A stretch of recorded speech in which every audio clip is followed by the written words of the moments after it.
দর্শক, আমরা এবার ঢাকার বাইরের খবরাখবর জেনে নিতে চাই। চট্টগ্রামে যেতে চাই।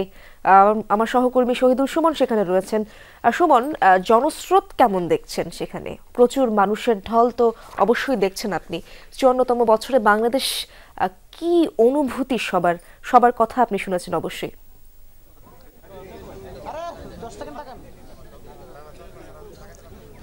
ইশরাত, গত বছর থেকে চট্টগ্রামের যেই শহীদদের শ্রদ্ধা জানানো বিজয় দিবস, সেটি কিন্তু শহরের কিছুটা, মূল শহর থেকে কিছুটা দূরে থাকায় সাধারণ মানুষের যেই ঢল শ্রদ্ধা জানানো সেটি কিছুটা কমে এসেছে। শ্রীলঙ্কা আবারও রপ্তানিতে শীর্ষে। আমরা সকালে দেখেছিলাম ৬টা ২৫ মিনিটে আসলে সূর্যোদয়ের সাথে সাথে ৩১ বার তোপধ্বনির মধ্য দিয়ে চট্টগ্রামের যে আনুষ্ঠানিকতা বিজয় দিবসে সেটি শুরু হয়েছিল। তারপরেই যৌথভাবে চট্টগ্রামের সিটি মেয়র, বিভাগীয় কমিশনার, জেলা প্রশাসক তারা ফুল দিয়ে শ্রদ্ধা জানিয়েছেন বীর শহীদদের। তারপরেই বিভিন্ন সরকারি দপ্তর এবং বিভিন্ন সংস্থা, সরকারি তাদের ঊর্ধ্বতন কর্মকর্তারা আসলে শ্রদ্ধা জানিয়েছে। এখন সাধারণ মানুষ শ্রদ্ধা জানাচ্ছেন। তবে এবার কিছুটা সাধারণ মানুষের কিছুটা ঢল আমরা কম দেখছি, যার কারণ হিসাবে আসলে শহর থেকে কিছুটা বাইরে হওয়ায় এখানে আসার যে ব্যবস্থা, যোগাযোগ, সেটি আসলে কিছুটা কম থাকায় সাধারণ মানুষের যে উপস্থিতি সেটি কিছুটা কম দেখছি। তারপরও আমরা আসলে যে শ্রদ্ধা জানানোর যে ঢল সেটি আসলে বহমান রয়েছে। কিছুক্ষণ পরপরই বিভিন্ন সংগঠন, সংস্থা, দপ্তর তারা তাদের প্রতিনিধিরা এসে কিন্তু শ্রদ্ধা জানাচ্ছেন এবং সারা দিন ব্যাপী কিন্তু আমরা দেখছি সরকারি, বেসরকারি বিভিন্ন সামাজিক সাংস্কৃতিক সংগঠনের পক্ষ থেকে দিনব্যাপী আসলে নানা কার্যক্রম রয়েছে। বিপ্লব উদ্যানে বিএনপির পক্ষ থেকে আসলে শ্রদ্ধা জানানো হবে। সব মিলিয়ে কিন্তু শ্রদ্ধা জানানো কিংবা যে আনুষ্ঠানিকতা সেটি কিন্তু দিনভরই আসলে চলবে।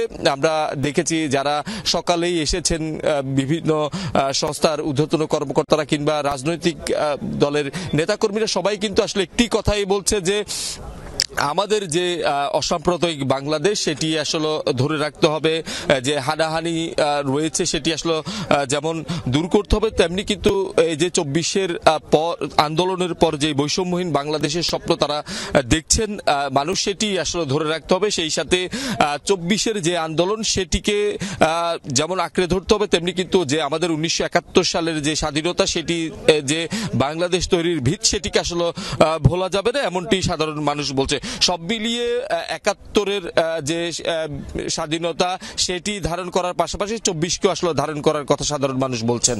সুমন, ধন্যবাদ আপনাকে। আপনি জানাচ্ছিলেন চট্টগ্রামের বিজয় দিবসের নানা আনুষ্ঠানিকতার খবরাখবর, তাদের অনুভূতির কথাও আপনি জানাচ্ছিলেন। আমরা এবার রাজশাহী যেতে চাই। রাজশাহীতে রয়েছেন আমার সহকর্মী তারেক মাহমুদ। তারেক, আপনি তো আমার সাথে যুক্ত আছেন, আপনি সবার কথা শুনছেন। অনেকটা পরিবর্তনের মধ্য দিয়ে এবারের বিজয় দিবস, সবার অনুভূতি সম্পর্কে আপনি জানতে চেয়েছেন অবশ্যই, এবং মানুষের ঢল আপনি কেমন দেখছেন?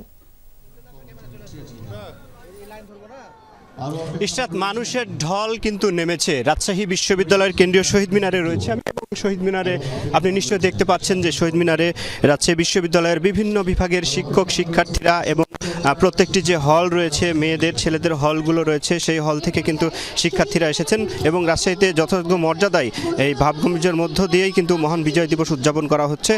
সকাল ৭টা ২০ মিনিটে রাজশাহী বিশ্ববিদ্যালয়ের উপাচার্য এবং সেখানকার প্রশাসনের পক্ষ থেকে কিন্তু প্রথম বীর শহীদদের কিন্তু শ্রদ্ধা জানানো হয়েছে এবং সেই সাথে সাথে দিনব্যাপী কিন্তু নানা আয়োজন রয়েছে।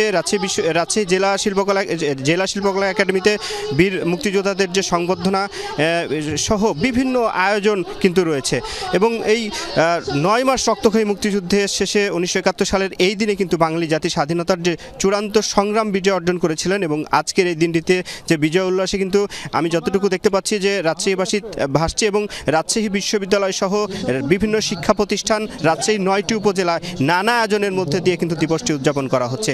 গত ৫ই আগস্ট ছাত্র জনতার অভ্যুত্থানে আওয়ামী লীগ সরকারের পতন এবং ৮ই আগস্ট অন্তর্বর্তী সরকার ক্ষমতায় গ্রহণের পরে কিন্তু এই বিজয় দিবস প্রথম, এবং এই দিবস উপলক্ষে রাজশাহীবাসী আমি যারা রয়েছে, যারা শ্রদ্ধা জানাতে আসছে তাদের সাথে কথা বলেছি।